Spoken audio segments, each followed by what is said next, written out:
Hi friends, it's Belinda here from Be Making Joy. Welcome to episode 71 of What Brings Me Joy, a mostly knitting podcast from my home here in Calgary, Alberta, Canada.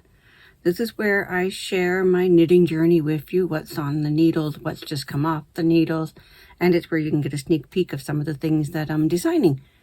If you're new here, welcome. And if you're a returning viewer, I'm so glad to have you back. This is Friday, April the 24th, 2026, and it's been a month since I've had a regular episode. I did release a vlog style episode 2 weeks ago, a recap of our Hawaii vacation at Kauai, the island of Kauai. I showed you a tour of some of the things we did, and I showed you the progress on this sweater. Start to finish, it was my vacation knitting sweater. So this is if you want to see that video, I will link it up above if you're interested in our vacation pictures or if you're interested in the day by day of the sweater. This is the Ranunculus Sweater, pattern by Midori Hirose. Very popular pattern. Thousands of people have made it. I myself, this is my third one. It's a fabulous pattern, works with many different, almost any yarn. It's on 6mm needles. To be honest, I have not done a gauge swatch, but 14 stitches per 4 inch is the pattern's listed gauge. This yarn base is called Eden. It was hand dyed by Handmaiden Fibers in Nova Scotia, dyed exclusively for River City Yarns in Edmonton. River City Yarns doesn't exist anymore. These colorways are not available anymore, but Handmaiden Fibers has similar stuff. This fiber content is 80% superwash merino, 10% cashmere, 10% nylon, so very soft. And our vacation was 8 days, so I took 8 colors with me, and I changed colors every morning, regardless of how far I got with the color before. So I think, there we go. So that was fun. And the previous video showcased that day-by-day progress along with telling you what I did that day. So this is a memory for me now of our vacation. I did the yoke part on the airplane, and then this is the second day, third, fourth, fifth, sixth. I did the cuffs and went back to the body, and then 7 and 8. Day 8, I used all of the skein for day 8 because that was the day that we had to check out at 11 a.m. and our flight wasn't until 11 p.m. So I got a lot of knitting that day. We spent a lot of it just sitting in a park watching the kids play. Not our kids. We were the creepy old couple watching the kids play. Yeah. So I think that's all there is to say about this pattern. I love it. It is a wonderful pattern.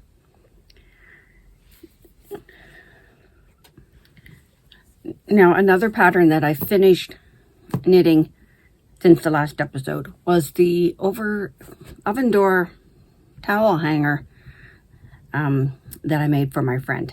So she came to me with a picture of a crochet one that she saw in someone's house, and I engineered a knitted version. So I've already given it to her. So here's some pictures, and the pattern is drafted, written up, and shall be on my blog soon. Yeah. Editing Belinda here. I've started to write my blog, but there's video recordings that I did that I need to edit and put together for a tutorial to go along with it. So my blog is delayed. So it's done for a worsted weight yarn. Oh, I can't remember what needle sizes. Okay, I'll get back to you on that. I'll put it up here what the needle sizes were, what yarn details.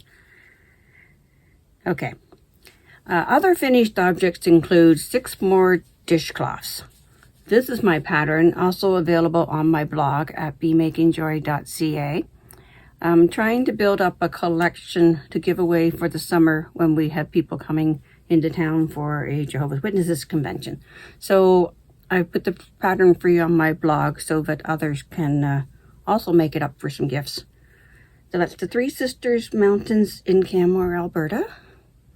And I've done 6 since the last full episode.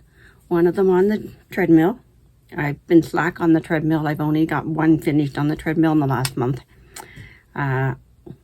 These were purse knitting around and about, doing errands and whatnot. And there's 3 more on the bed, blocking, drying, that I did while we were away. We were in Houston last weekend from Thursday to Monday. My husband raced in the Ironman race. Ironman, if you don't know, is a swim for 4 kilometers or 3.8 kilometers, whatever. Then get out of the water and hop on your bike for 180 kilometers and then run for 46 kilometers. So my husband did that last weekend. The race was on Saturday. We flew down on Thursday. There was a lot to do on Friday to get ready for the race. The race was on Saturday, so I spent the whole day, most of the day, by the side of the road cheering people on. And then Sunday was a recovery day, and we flew home on Monday. So I got 3 dishcloths done on that trip. Now, I had planned to do the new breast cancer themed socks by Nancy Wheeler. There they are. So I had cast on both cuffs beforehand with the suggested 2.25 needles and 1 cuff. And on the airplane down, I knitted an entire leg. And then at the hotel, tried to put it on my foot and it wouldn't go over my heel. It was too small. So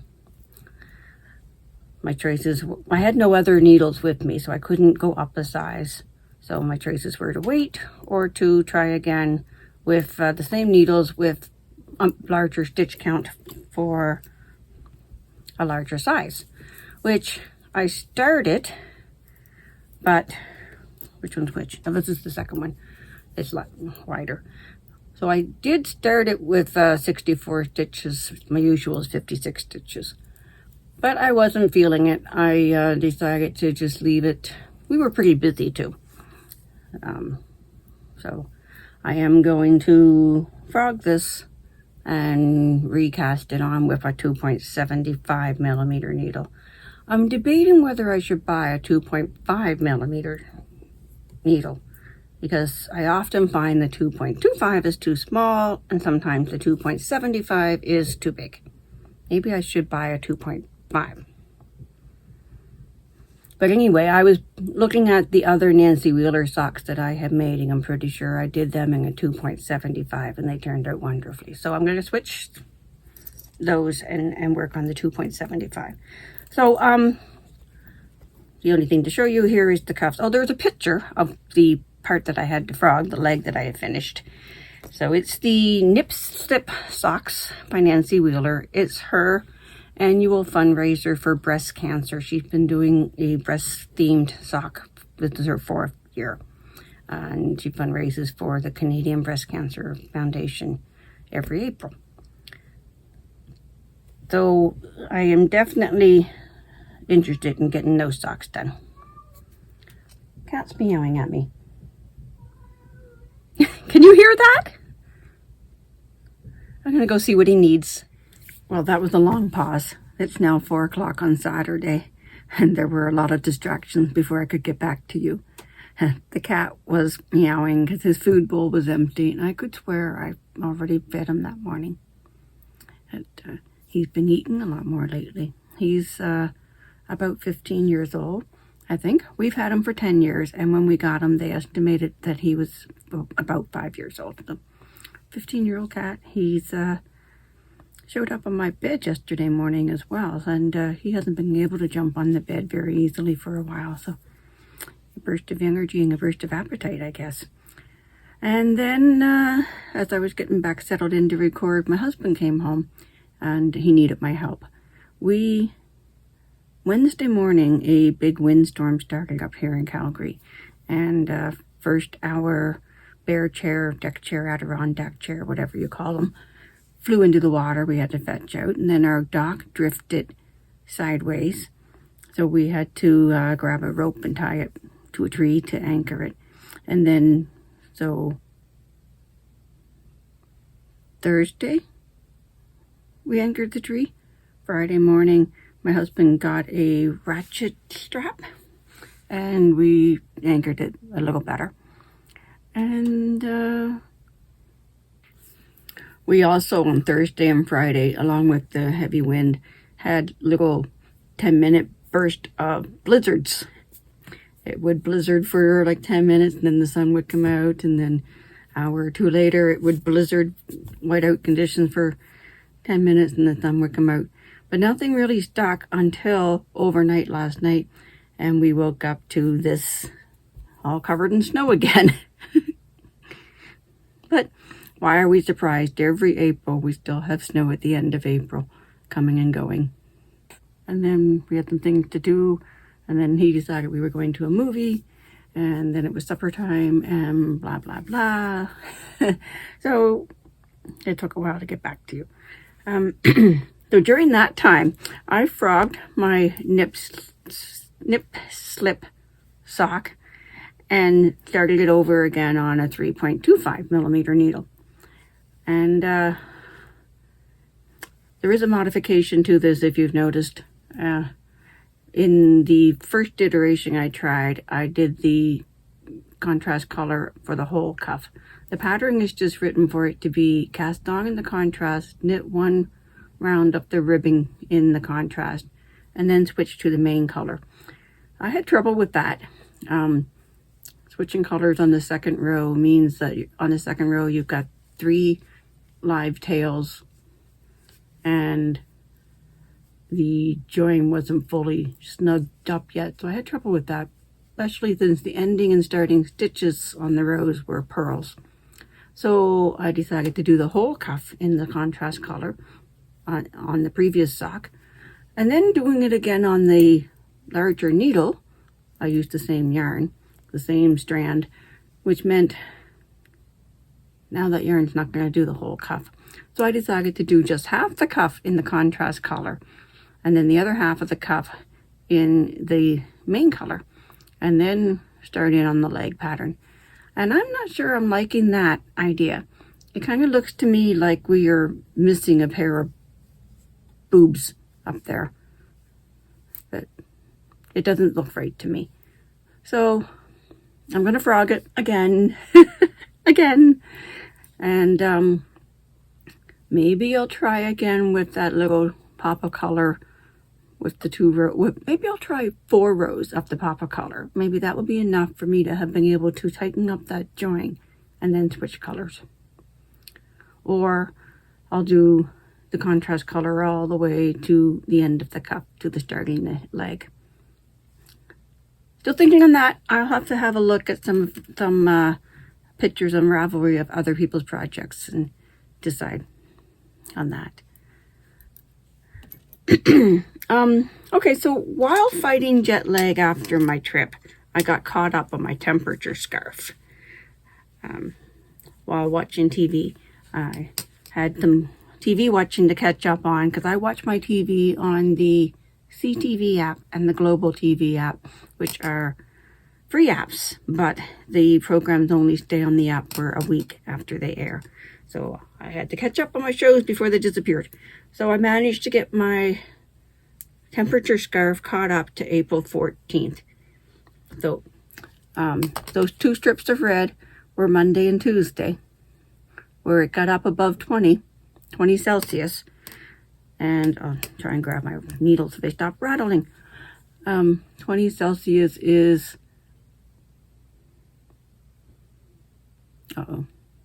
68 Fahrenheit, which is pretty warm. And then Wednesday morning, the wind hit, and the ice melted quickly in one day, and then the wind really picked up, and as I said, blew our dock away. So I haven't checked what the next colors are, but I'm pretty sure they're back to hovering around 0, which is my greens and yellows above 0 and below 0. This is my thermometer. So minus 30 Celsius is my fuzzy blue, plus 30 Celsius is my fuzzy pink. And everywhere in between, every 5 degrees of change, 5 Celsius, I change color. So that's my thermometer. And I've been doing the temperature scarves for a while. And then at the end of each year, I'll sew the temperature scarf to the previous years. And if you're interested in more details on how I do my temperature scarves, I'll put a link up here for the episode where I really went into detail and showed you all the progress, all of the years so far. I was going to say, some people have asked me, why don't I, when I go on vacation, use the color to represent the temperature where it was, what it was where I was. And I said, no, this is a representation of Calgary. And it's a comparison year by year of Calgary's temperature, not my vacation temperatures. Now, in between trips, I keep working on the jean cardigan. And this is the pattern that I am most enjoying right now. The jean cardigan by Joanne Bohm. And since I showed it to you last time, my sleeves are almost done. One is finished, and it's a balloon sleeve and then rapidly decreases to the cuff.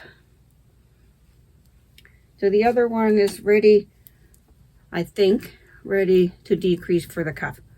So I need to lay it out flat on the ground and make sure it is exactly the same, and go back to the pattern on my iPad and remind myself what my decrease rate is. And then I'll go back to finishing the body. I haven't decided how long I'm going to make it. Make it. I know it's going to grow with washing. Not so much because of the yarn. Acrylic doesn't grow much, but because of that lace pattern, it will grow. So hopefully I left myself some growing room in here.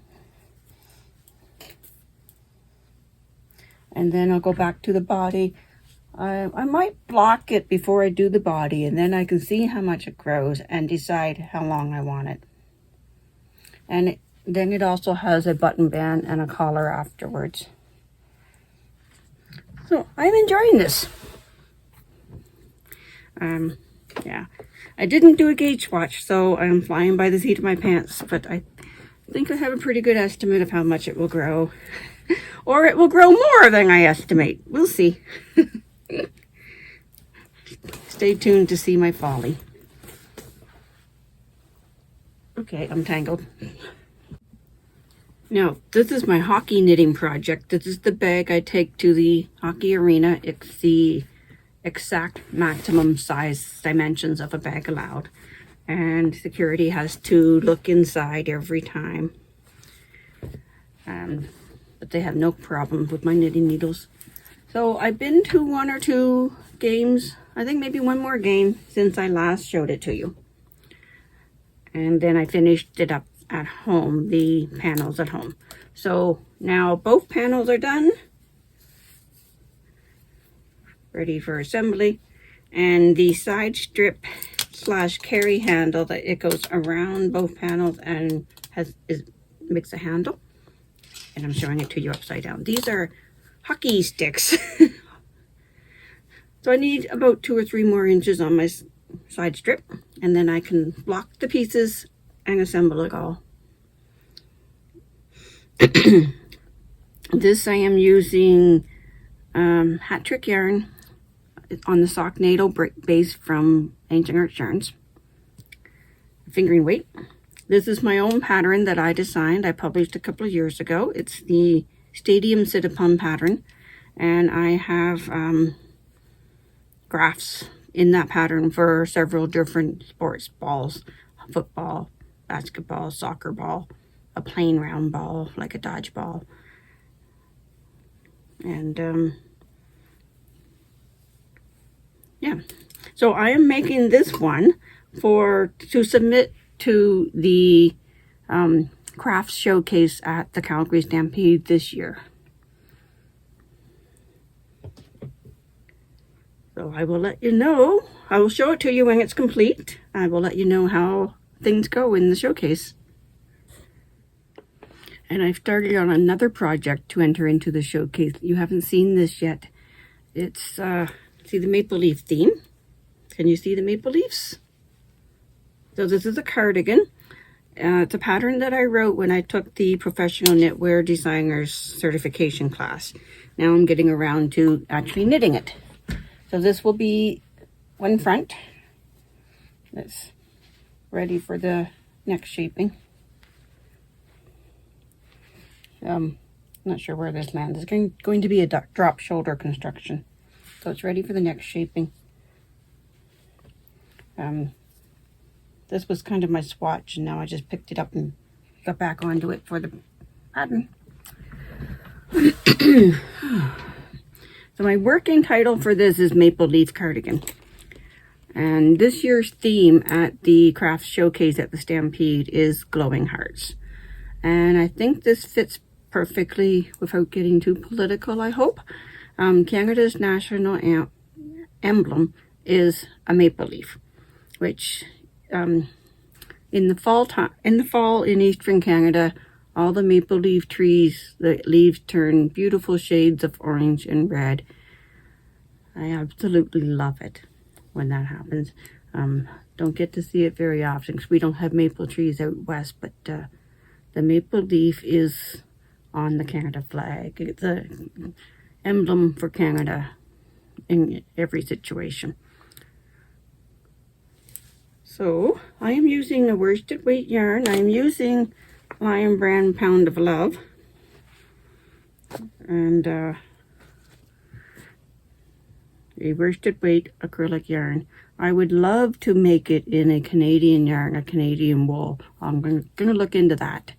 But to get this sample done first, the deadline to submit an entry to the Stampede Showcase is June the 20th. So I should have my sample made first, but to release the pattern will take a little while longer. I would need to get test knitters for as many sizes as I can.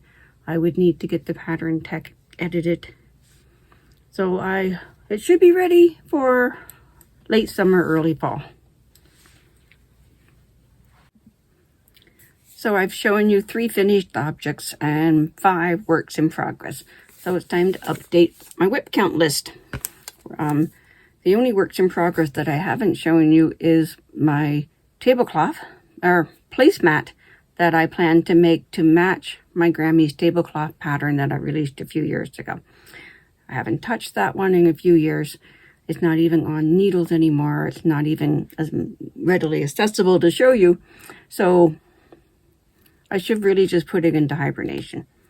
So let's do that. Let's remove that one from the list and call it hibernating. On Ravelry, we can remove it from the WIP count list and put it into a hibernating list. So we'll do that. And my phone is ringing again. That was my daughter. We had a nice little chat. And where was I? My works in progress, my WIP count is now 5 because I'm moving that placemat to hibernation. And then the other statistic that we keep track of is my grams in, grams out calculation. Because the goal is to use more yarn than I buy to start reducing some of my stash. Because this is only a portion of my stash. I have some hiding under the bed and then I have more in the basement. So I'm trying to reduce it. And my March numbers were really good. Bringing my net for the year to date at the end of March, I used or gave away 989.29 grams more yarn than I bought. April so far, I finished the Ranunculus Sweater, weighed in at 344 grams. 1, 2, 3, 4, 5, dishcloths. They average around 22 grams each. They're all weighed out and listed here. The oven door hanger that I made for my friend was the second iteration I made and gave her, was 12 grams. And I gave away some white buffalo. White buffalo is a Canadian brand of yarn that was discontinued decades ago. And it was a very warm sheep wool yarn, similar to Icelandic wool, typically used in hats and sweaters, in like the Calgary sweaters, like that. Anyway, I stumbled upon a post in a Calgary knitting group on Facebook where someone was looking for a white buffalo yarn in the color gray.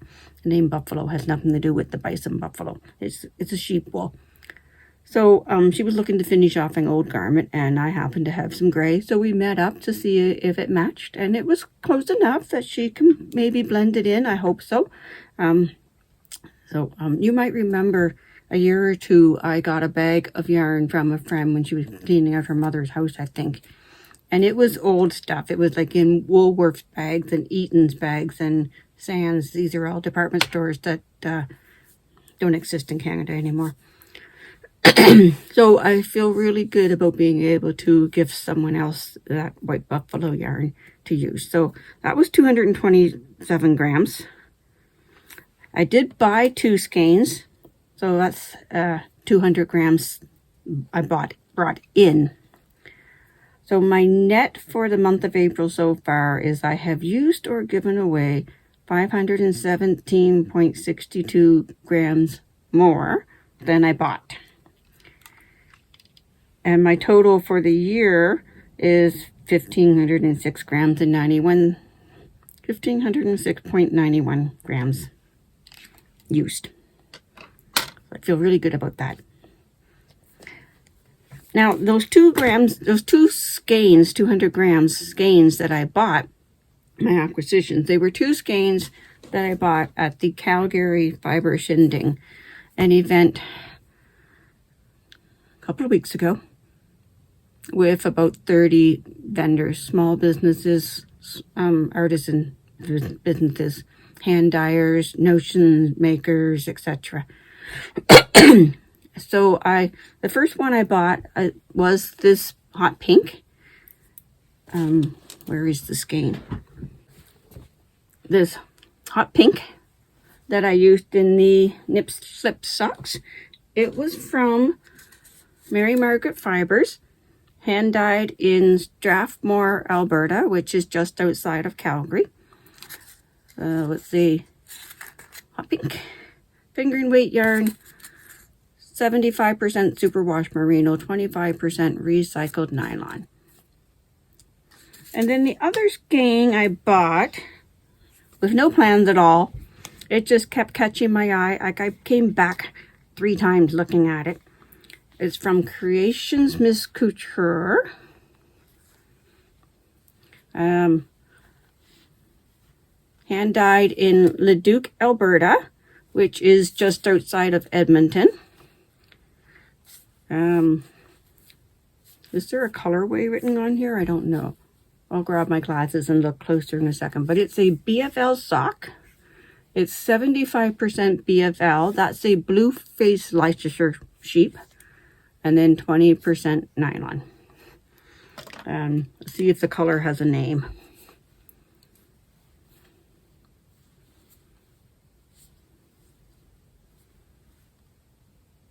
Nope, there's no color name on here.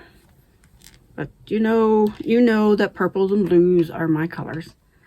And also several of my family and friends also love these colors. So it will become a pair of socks someday. I don't know when. So that's my acquisitions. That's everything updated for you. For me. So thank you so very much for watching. If you have any questions, pop them in the comments down below or reach out to me. I am Be Making Joy everywhere. And thank you for watching. If you've enjoyed it, please click the like button and pop in the comments. Let me know what's been bringing you joy this week. So happy knitting, happy crocheting, happy beading, diamond dotting, jigsaw puzzling, cooking, baking, whatever it is that brings you joy, go make that joy.